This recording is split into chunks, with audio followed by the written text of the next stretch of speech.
Hello and welcome to the 12th video in the Digital DJ Tips Learn to DJ Free email course. It is free. You can sign up right now at digitaldjtips.com/join, where you get a weekly email which contains tips and tricks and further reading, a link to a video of the week and to community discussions about the topic of the week. And the topic of this week is audio cables.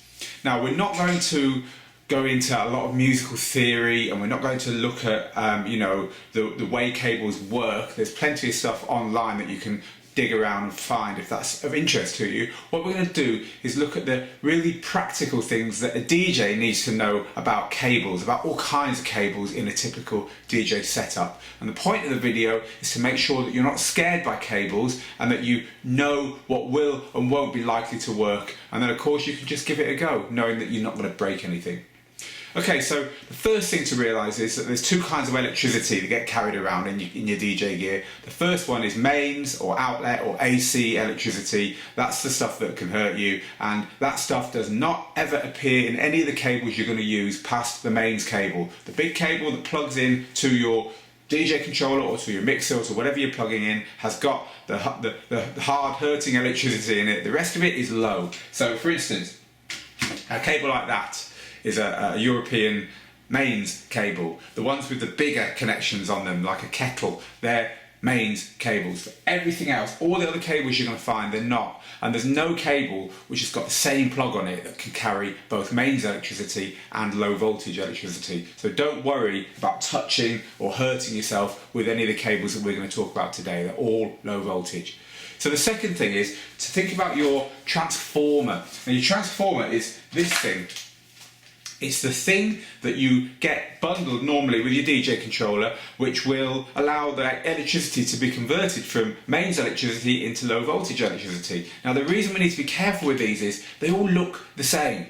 They're not generally marked with the make or model of whatever your piece of equipment is, and over time, as you're collecting video cameras and MP3 players and game systems and everything else that needs a transformer, you can have loads of these things knocking around, and you need to be sure that you're plugging the right one into your unit. As many a piece of electrical equipment has been broken by accidentally having the wrong transformer plugged into it. So be careful and make sure that I like to label it. I like to put a little piece of tape around it and just write on the tape what the transformer was for.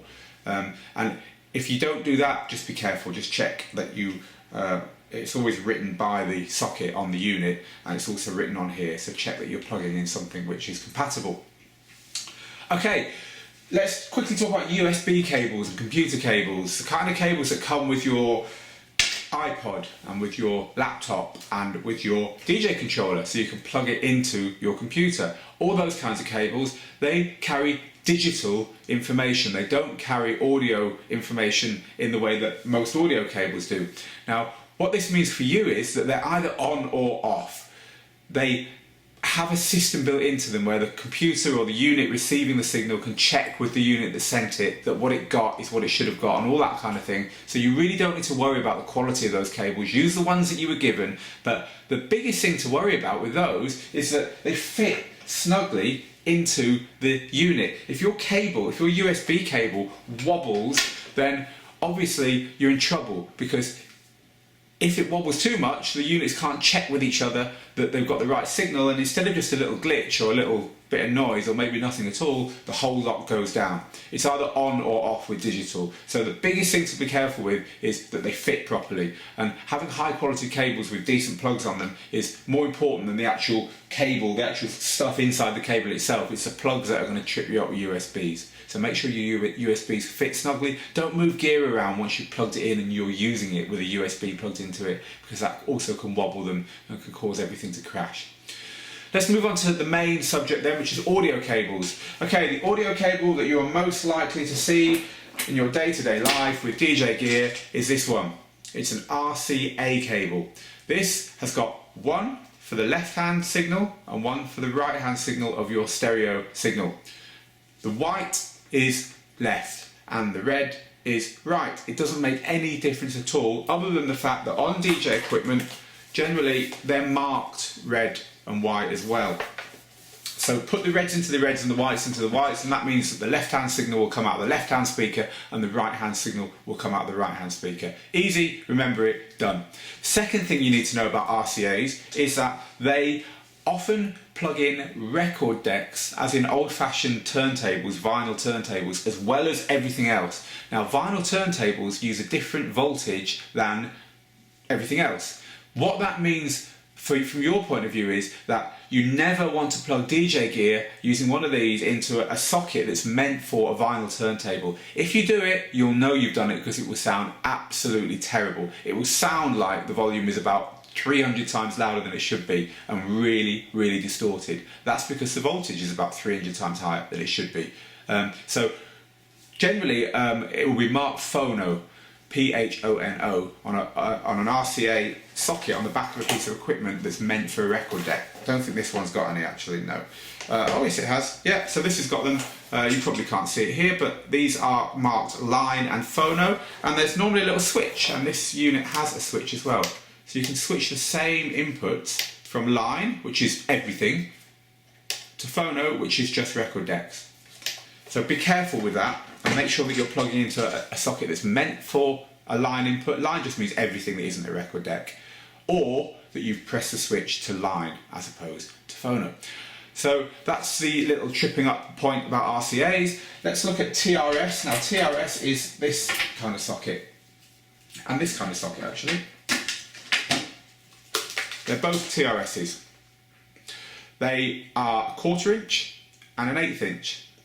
And they both carry a stereo signal. So they both carry the same signal that carries. And these are generally found on headphones. And these are generally found also on headphones. Most headphones actually nowadays can convert into an 1/8 inch. But these are also very likely to be found on stuff like computer speakers, where they haven't got RCAs. They could have RCAs, but they don't, because computers tend to have a kind of like little headphone style socket, so these are easy for a computer speaker to plug in. They do the same job as RCAs. They can carry the same kind of audio signal. So if you have got stuff that you want to plug into other stuff, and some stuff has these kinds of sockets and some stuff has these kinds of sockets, you can buy cables which adapt and can switch from a stereo TRS to an RCA and vice versa. So don't worry about that. If you want to do that and you have equipment that isn't compatible, then just buy the right cable and that's going to work fine.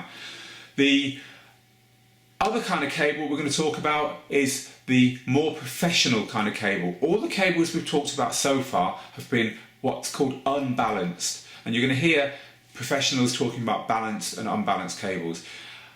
I'm not going to go into how it works, but basically what you need to know about unbalanced cables versus balanced is that balanced cables are not shielded from outside electricity. They're not shielded from stuff like hum and buzz and stuff that can interfere with your signal. We've all heard hum and buzz coming through speakers low down, and quite often you hear it when you haven't got any music on it. You turn the music on and the music kind of drowns it out, but it's still there, and balanced cables can help to fix that for you. Now, balanced cables only really come into play when you're taking the electrical signal over a long distance. Most cables, all the cables we've talked about now, will be used on short distances. To plug your DJ controller into your amplifier or your speakers or your mixer, you're only going to need cable 2, 3, 4, 5 feet long, and generally that kind of cable will be fine when it's just an unbalanced cable. Balanced cables are usually used when your signal is going over a far greater distance. So think about, for instance, a mobile disco, where they have a PA system, and the PA system could be a long way away from the rest of the equipment. So there's going to be a really long cable linking those. That's when a balanced cable comes into play. It's also used a lot on microphones, when a microphone has got a really, really long cable on it. And it doesn't help that a microphone carries quite a low voltage, which is more susceptible to the kind of buzz and hum. So balanced cables are professional. They're used in clubs to carry signals over a long distance. They're used by mobile DJs with professional PA systems and things like that. The reason you need to know about it is that a lot of DJ controllers have a balanced output. Now this is a balanced output. These two sockets here are what are called XLRs, and XLR is the standard for carrying a balanced output. They're big chunky sockets. I don't have any plugs here because I don't have a professional PA system in our office, but they plug into there. They're really big round plugs with a clip on. They clip in and then you need to press a catch to unclip them. And DJ controllers often have those, so you can bypass you know, if you're DJing at home and you're plugging into an amplifier or some speakers that are right here, normal cables are fine. But if you're suddenly DJing somewhere where you need to take your signal a long distance, as we've discussed, these kind of connections will work better for you. So when you arrive at a venue like that, they might present you with some XLRs and you can plug them straight in there. What's happening a little bit at the moment is that DJ companies are putting balanced TRS on their DJ controllers. Now it gets a bit confusing here, but don't really worry too much about it. The Novation Twitch, I have one here. It's got, on the back of it, this controller, it has a output here, which looks like where you can fit two sockets like the one on these headphones, although you wouldn't plug headphones into there because it's an output, but they fit in there, you see? That kind of socket fits in there. Now, these are balanced in the same way that the XLRs are, and you can plug a long distance from there without any problems, but of course it's a different kind of plug. So you will come across what's called a balanced output sometimes. The Traktor S4 has got one as well, for instance. I'm not sure if the S2 has, I can't remember, but you'll see it on higher end DJ controllers. So it's just another type of plug, but the same principle. They're balanced or shielded cables, and the signal can carry it a long way.